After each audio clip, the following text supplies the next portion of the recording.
Assalamualaikum warahmatullahi wabarakatuh. Perkenalkan, nama saya Muhammad Farmizam dengan NIM 18330012. Di sini saya akan mempresentasikan review jurnal saya dengan mata kuliah sistem pakar dengan dosen pengampu Ibu Jumarlin. Judul yang pertama di sini saya akan mempresentasikan yaitu judul jurnal yaitu aplikasi monitoring dan screening COVID-19 menggunakan metode Care Vector dan forward chaining. Jurnalnya String Satuan Tulisan Riset dan Inovasi Teknologi. Downloadnya link yang sudah tertera. Volume atau halaman ISN 5 nomor 3 PISSN ISSN 25279661, ISN-nya 2549 sampai 2837. Tahun terbitnya 2021. Penulisnya itu ada 3. Penulis pertama Nur Aprilia itu sebagai penulis 1, Fauzia penulis kedua, Rati Titiko Malasari sebagai penulis 3. Reviewernya yaitu saya sendiri Muhammad Sarun Nizam dengan NIM 18330012, tanggal reviewnya tanggal 4 bulan 10 2021. Tujuan dari penelitian ini adalah agar user dapat melakukan screening dini gejala COVID-19 secara online dengan tingkat keakuratan yang tinggi. Selain itu, dapat memudahkan user dalam memonitoring perkembangan kasus COVID-19 secara real time. Subjek penelitiannya sejak 2019 hingga saat ini sedang terjadi wabah virus di seluruh dunia. Virus tersebut bernama Coronavirus Disease 2019 atau COVID-19 yang disebabkan oleh SARS-CoV-2 dan pertama kali ditemukan di Wuhan, China. Dengan kondisi tersebut, diperlukannya suatu aplikasi sistem pakar yang dapat melakukan screening mandiri gejala virus COVID-19 secara online, sekaligus menyediakan fitur monitoring perkembangan dan penyebaran kasus COVID-19. Asesmen data, metode pengumpulan data yang digunakan penulis dapat dalam penelitian ini sebagai berikut. Yang pertama, studi pustaka yang pengumpulan data yang diperoleh dari berbagai literal atau seperti e-book dan jurnal penelitian yang sesuai dengan masalah yang diambil. Yang kedua itu wawancara yaitu dengan melakukan tanya jawab bersama pakar yaitu seorang dokter umum bernama Dr.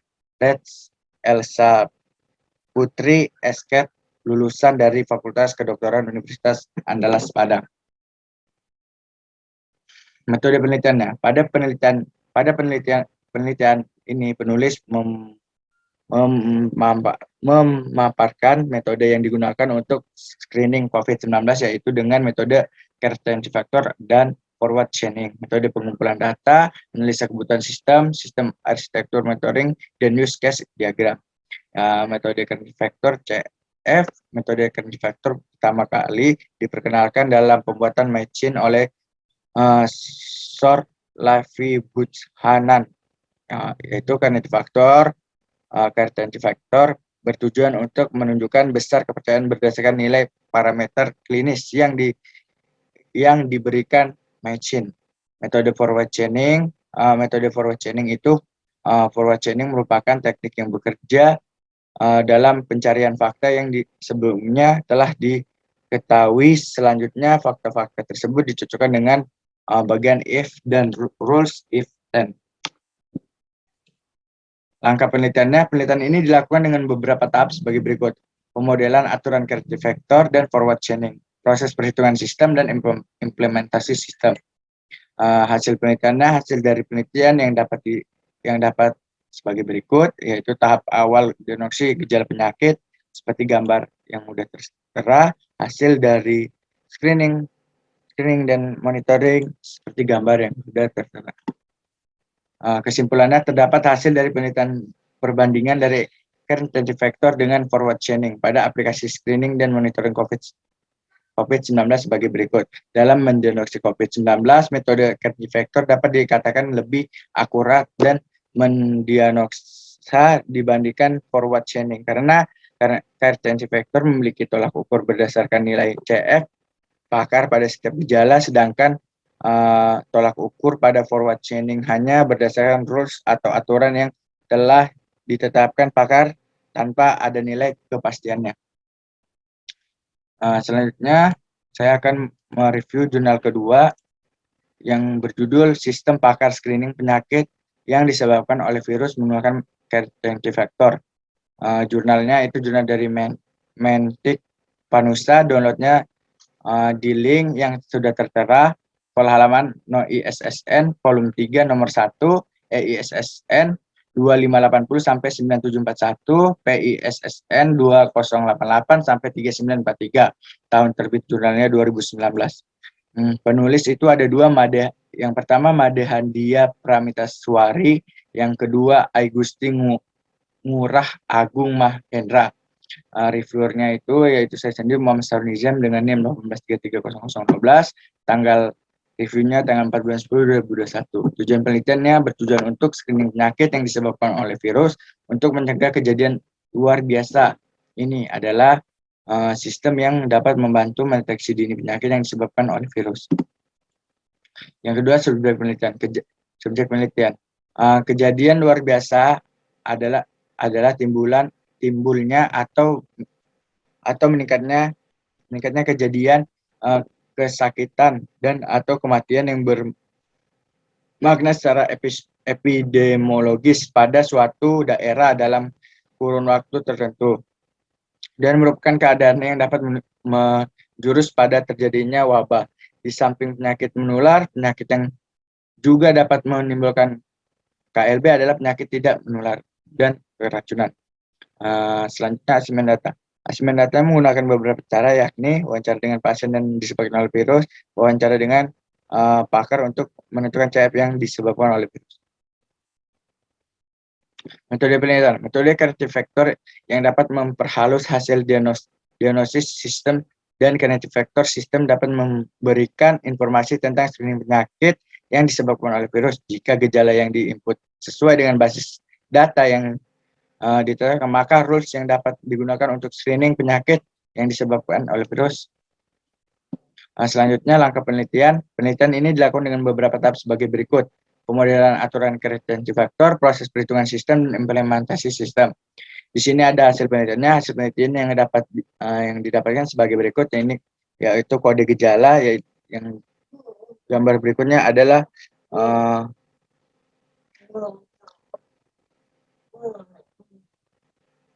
yang ini adalah website untuk screening. Yang terakhir, kesimpulan. Berdasarkan hasil penelitian yang telah dilakukan, maka didapatkan beberapa kesimpulan sebagai berikut.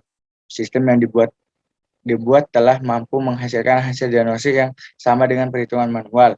Penggunaan metode Kinetic Vector dapat memperhalus hasil diagnosis sistem. Hal ini disebabkan terdapat tingkat keyakinan sistem, di mana jika tingkat keyakinan yang dihasilkan rendah, maka penggunaan dapat mencari second opinion dalam menentukan penyakitnya. Selanjutnya di sini saya akan mereview judul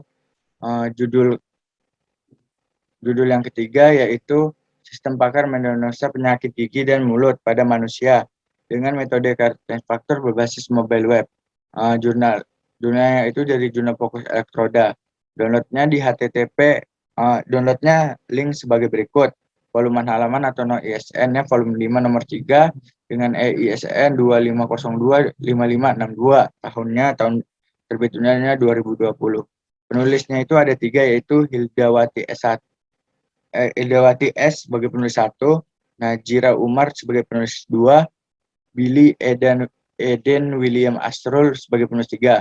Reviewernya yaitu saya sendiri, Muhammad Sarnizam, dengan NIM 18330012, tanggal reviewnya tanggal 4 bulan 10 2021. Tujuan penelitian, tujuan untuk merancang dan mengimplementasikan metode Kinetic Vector sistem pakar mendiagnosa penyakit gigi dan mulut pada manusia. Dan penelitian ini, pengumpulan data diperoleh melalui observasi, wawancara, dan kepustakaan.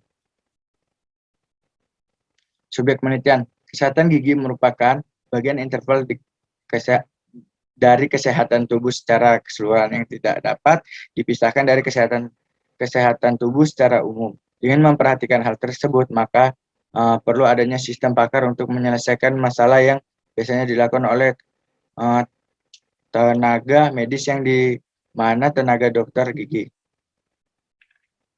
Menggunakan di sini asesmen datanya menggunakan beberapa cara, yakni wawancara dengan pasien, yang kedua wawancara dengan pakar untuk menentukan CF. Metode penelitiannya, dalam penelitian ini dilakukan 4 tahap, yaitu analisis sistem, perancangan sistem, implementasi sistem, dan pengujian sistem. Langkah penelitian ini dilakukan dengan beberapa tahap sebagai berikut: pemodelan aturan faktor, proses perhitungan sistem, implementasi sistem. Hasil penelitiannya ini adalah gambar hasil diagnosa dari sebuah websitenya. Dan terakhir yaitu kesimpulan hasil uji coba untuk menentukan diagnosa penyakit gigi dan mulut dengan uji coba 10 kondisi data menghasilkan tingkat kecocokan 8 kondisi dan hasil diagnosa pakar dan sistem, sehingga tingkat keakuratannya 80% dari 28 gejala dan 10 penyakit. Dan nilai tertinggi untuk 10 kasus diperoleh nilai CF 0,8 dengan jenis penyakit karies media dan karies profuda. Dengan algoritma